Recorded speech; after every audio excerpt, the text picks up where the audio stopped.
नमस्कार क्रिकेट प्रेमींनो, मित्रमैत्रिणींनो, कसे आहात तुम्ही सगळे? क्रिकेटचं द्वंद्व परत एकदा मला सिंहली स्पोर्ट्स क्लबवरती बघायला मिळालेलं आहे. तिसऱ्या दिवशीच्या खेळामध्ये 2 श्रीलंकन फलंदाज हे अक्षरशः कबाब में हड्डी बनून भारतीय संघाला त्रास देऊन अक्षरशः भारतीय संघाला यशापासनं दूर ठेवण्यामध्ये यशस्वी झालेले आहेत. त्याच्याबद्दल मी तुमच्याशी बोलणार आहे. यश अपयशाच्या बाबतीत बोलत असताना कुणी अपेक्षा पूर्ण केल्या, कुणी अपेक्षा भंग केला याच्याबद्दल मी बोलणार आहे. अजिबात कुठेही जाऊ नका. बघत राहा तुमचा आवडता कार्यक्रम सुनंदन लेले क्रिकेट अँड बियॉन्ड. तिसऱ्या दिवशीच्या खेळाला सुरुवात होत असताना मनामध्ये एकच गोष्ट होती, की ऑलरेडी 2 विकेट भारतीय संघाने खेळ संपत असताना दुसऱ्या दिवशी काढल्या होत्या. आता ती जी लय आहे, ती भारतीय गोलंदाज पकडून ठेवतील का? का श्रीलंकन फलंदाज हे तीव्र लढत देतील? आणि डावाची सुरुवात जेव्हा एक चांगला डावखुरा फलंदाज करतो, की ज्यानी दणकट फलंदाजी प्रथम श्रेणीच्या सामन्यांमध्ये करून दाखवलेली आहे. मी कमिल मिशाराबद्दल बोलतोय. खूप चांगलं बोललं जातं या खेळाडूबद्दल, कारण यांनी 20 ओव्हरचा सामना खेळत असताना स्थानिक क्रिकेटमध्ये 140 धावांची खेळी केली होती. याचा अर्थ या पोरामध्ये धमक तर आहेच आणि त्याचं ॲव्हरेजही स्थानिक क्रिकेटमध्ये चांगलं आहे, म्हणून त्याला संघात घेण्यात आलं होतं. त्याच विश्वासानं त्यांनी आज तिसऱ्या दिवशीच्या खेळाची सुरुवात केलेली होती आणि सुरुवातीच्या काळामध्ये त्यांनी जे काही फटके मारले त्याच्यामध्ये एक नजाकत होती. परंतु इंटरनॅशनल क्रिकेट आणि फर्स्ट क्लास क्रिकेट याच्यामध्ये एक अंतर असतं. ते अंतर सुरुवातीला या खेळाडूंना पचवणं आणि त्याच्यातनं बाहेर येऊन उत्तम खेळी करणं हे दिसतं तेवढं सोपं नसतं. प्रसिद्ध कृष्णाला असलेला अनुभव त्यांनी कामाला लावला आणि आखूड टप्प्याच्या उसळत्या चेंडूवरती मिशाराची विकेट काढली. भारतीय संघाला हायसं वाटलं, कारण जेव्हा खेळ चालू होतो, सुरुवातीला जेव्हा तुम्हाला यश मिळतं, तेव्हा गोष्टी बदलायला लागतात. दुसऱ्या बाजूनी सूर्या बंधारा हा जो खेळाडू आहे, पसिंदा सूर्या बंधारा, हा सुरेख बॅटिंग करत होता. दिनेश चंडीमलच्या जागी त्याला घेण्यात आलेलं होतं आणि त्यामुळे लक्ष हे होतं, की एक तो उजव्या पद्धतीने बॅटिंग करणारा आणि त्याला कमिंडो मेंडूसची डावखुऱ्या बॅटिंगची साथ. ह्याच्यामुळे आज मजा आली सामना बघायला. कारण उपहारापर्यंत या दोघांनी जी बॅटिंग केली ती लाजवाब होती. त्यांनी भारतीय स्पिनर्सला डोक्यावर बसून दिलं नाही, फास्ट बॉलर्सना आरामात तोंड दिलं आणि हे करत असताना धाव फलक हा सातत्याने हलता ठेवला. मी याच्या बाबतीत 2 कॉमेंट्स करीन. पहिली गोष्ट म्हणजे सिराजचा मारा हा त्या मानाने प्रभावहीन ठरलेला आहे आणि त्याच्याही पेक्षा निराशा ही सारांश जैननी केलेली आहे. तुम्ही गंमत बघा, पहिल्यांदा हरभजन सिंग, त्याच्यानंतर अश्विन हे ज्या उंचीचे बॉलर होते, त्याच्यानंतर 4 पायऱ्या आपण खाली आलो, जेव्हा भारतीय संघामध्ये आपल्याला वॉशिंग्टन सुंदर खेळताना दिसू लागला आणि त्याच्या खाली 2 पायऱ्या मला सारा उज्जैन वाटतोय. सारा उज्जैनच्या माऱ्यामध्ये अगदी लगेच टीकेचा भडीमार करण्यात काही अर्थ नाही, परंतु त्याच्या बॉलिंगमध्ये विविधताही नव्हती आणि डंख ज्याला म्हणतात, फिरकीला लागणारा डंख, तोही अभावानंच दिसला. त्यामुळे त्याला यश मिळालं नाही. त्याला संपूर्ण दिवसामध्ये भरपूर बॉलिंग 16 का 18 ओव्हर्स या मला वाटतं शुभमन गिलनी दिल्या. संधी भरपूर दिली, पण त्याच्यात त्याचा प्रभाव पडला नाही. सिराजच्या बॉलिंगमध्ये सुद्धा प्रभाव नव्हता. उपहारापर्यंत हे दोघं आऊटच होणार नाही असं वाटत असताना उपहाराच्या अगोदर गिलनी परत एकदा प्रसिद्ध कृष्णाला आणलं आणि त्याला पुलचा फटका मारत असताना जडेजाकडे कमिंडू मेंडीस झेल देऊन बाद झाला. माझ्या मते तो निर्णायक क्षण होता, कारण जर त्यावेळेला भारतीय संघाला यश मिळालं नसतं तर पुढच्या 4 तासामध्ये अजून गोलंदाजांचा घाम गाळायची वेळ आली असती. मी म्हणेन की या एका विकेटमुळे थोडीशी जीवात जीव आला, परंतु नंतर धनंजय डिसिल्वा असू देत, याला सुद्धा लवकर बाद करण्यामध्ये भारतीय संघाला यश आलं. परंतु एकीकडे पसिंधू हा सुरेख बॅटिंग करत होता आणि त्याला येऊन मिळाला तो डावखुरा सोनल दिनुशा. सोनल दिनुशा अंगचटीने छोटा आहे, परंतु तो बॅटिंग करत असताना फार मस्त पद्धतीने विश्वासानं बॅटिंग करतो. धाय खाऊ का माय खाऊ अशा द्विधा मनस्थितीत तो कधीच नसतो.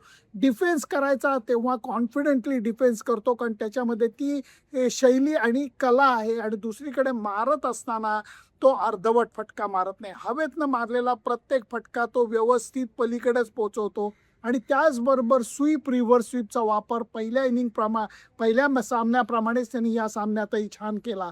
मी म्हणेन की आज बघायला गेलं तर पसिंधूची शतक होणं हे अपेक्षित होतं. फार सुरेख बॅटिंग त्यांनी केली, परंतु ज्या वेळेला तुम्ही 70, 75, 80 रन्सच्या टप्प्यावरती येतात तेव्हा तुमच्या डोक्यामध्ये विचार यायला लागतात की आता आपण शतकाकडे प्रवास करूया आणि नंतर या विचारांमुळे तुमच्या फलंदाजीमधली लय थोडीशी विचित्र व्हायला लागते.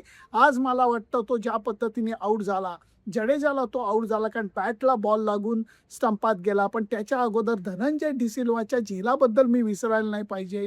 कारण धनंजय डिसिल्वा जेव्हा आऊट झाला तेव्हा विकेट कीपर ज्युरेलच्या हाताला लागून बॉल डिफ्लेक्ट झालेला होता. त्याने दिशा बदलली होती. स्लिपमध्ये उभ्या असलेल्या के.एल. राहुलनी सतर्कता दाखवली, सजगता दाखवली, म्हणून तो झेल त्याला पकडता आला. आणि ज्या वेळेला सूर्य मंदारा आऊट झाला, पाठोपाठ निरोशन डिकवेला आऊट झाला, तेव्हा भारतीय संघाच्या जीवात जीव आला. एक सेकंद असं वाटलं की आता आपण ऑलआउटकडे जाऊ शकतो, परंतु त्यावेळेला परत एकदा कबाब में हड्डी सोनल दिनुशा श्रीलंकेच्या टीमच्या मदतीला धावून आला.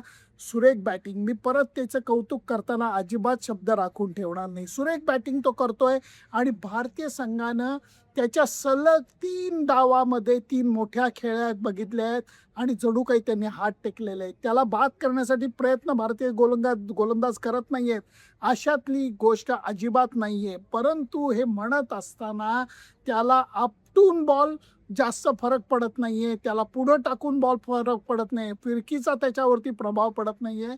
इतका तो सगळ्या भारतीय गोलंदाजांना सहजी बॅटिंग करताना दिसतोय. माझं आत्ता लक्ष स्कोरबोर्डकडे आहे. 8 बाद 265चा धावफलक दाखवतोय. 80 ओव्हर झालेल्या आहेत, त्यामुळे दुसरा नवीन चेंडू घेण्यात आलेला आहे.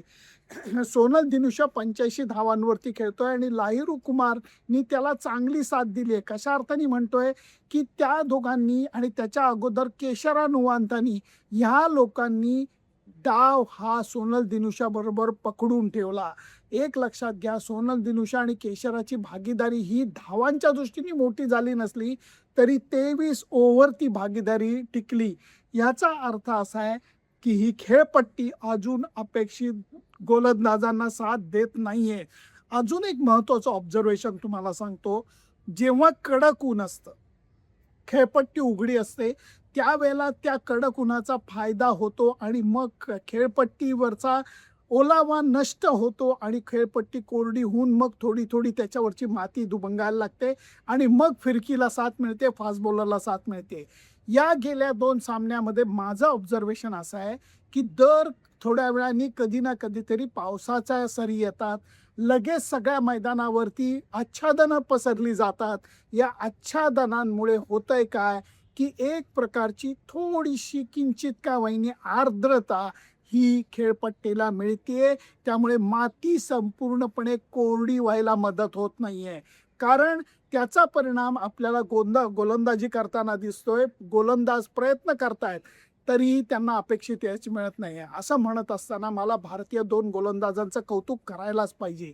प्रसिद्ध कृष्णाच्या बॉडी लँग्वेजवरनं खूप जण खुश नाही आहेत. त्याची बॉडी लँग्वेज ही फास्ट बॉलरला साजेशी नाही आहे, हे मी नाकबूल करत नाही, पण त्याच्या गोलंदाजी दम नाही असं म्हणता येणार नाही. कारण या सामन्यामध्ये त्यांनी प्रभावी मारा केलेला आहे, जसा आसिथा फर्नांडोनी केला होता. त्या मानाने सिराजचा प्रभाव पडलेला नाही. आणि दुसरा आहे मानव सुतार. मानव सुतारला मदत मिळत नसून सुद्धा त्यांनी ज्या पद्धतीने बॉलिंग केली, काल जेव्हा त्यांनी प्रभात जयसूर्याला आऊट काढलं तेव्हा तो स्पिनसारखा बॉल नाही टाकला, सीमसारखा टाकला, जो हवेमध्ये आत आला आणि टप्पा लागला तो त्याच्या बुटावरती पहिल्यांदा लागला. ही हुशारी जी आहे ही मानव सुतारची मानायला लागेल. 3-3 विकेट प्रसिद्ध कृष्णा आणि मानव सुतारला मिळालेले आहेत. 1 विकेट सिराज, 1 विकेट जडेजा, असं ही विभागणी झालेली आहे. 8 विकेट गेलेले आहेत. मित्रांनो, मैत्रिणींनो, क्रिकेट प्रेमींनो, अजून 2 विकेट काढायच्या आहेत. ऑल आऊट करण्यासाठी अजून कष्ट करायला लागणार आहे. खेळपट्टी अजूनही तेवढी दुभंगलेली नाही आहे आणि भारतीय संघाने 80 ओव्हरचा मारा केलेला आहे. या सगळ्याचा जर का विचार केला तर हा सामना जिंकणं अशक्य नक्कीच नाही आहे. भारतीय संघात अजूनही मजबूत पकड या सामन्याची आहे, पण हा सामना जिंकायला अजूनही कष्ट करायला लागणार आहेत आणि त्याचबरोबर घाम गाळायला लागणार आहे. यालाच म्हणतात कसोटी क्रिकेट. हेच क्रिकेटचं युद्ध बघायला मी रोज उत्साहाने मैदानावरती तुमचा प्रतिनिधी म्हणून येतो. मी टीका केली साराव जैनवरती. तुम्हाला काय वाटतं मला नक्की सांगा. सोनल दिनुशा आणि सूर्या बंधाराची बॅटिंग मला खूप आवडली. तुम्हाला काय वाटलं नक्की सांगा. प्रसिद्ध कृष्णाची बॉडी लँग्वेज चांगली नाहीये, पण त्याच्या बॉलिंगमध्ये थोडासा दम आहे, असा मी मुद्दा मांडला. त्याच्याबद्दल तुम्हाला काय वाटतं मला नक्की सांगा.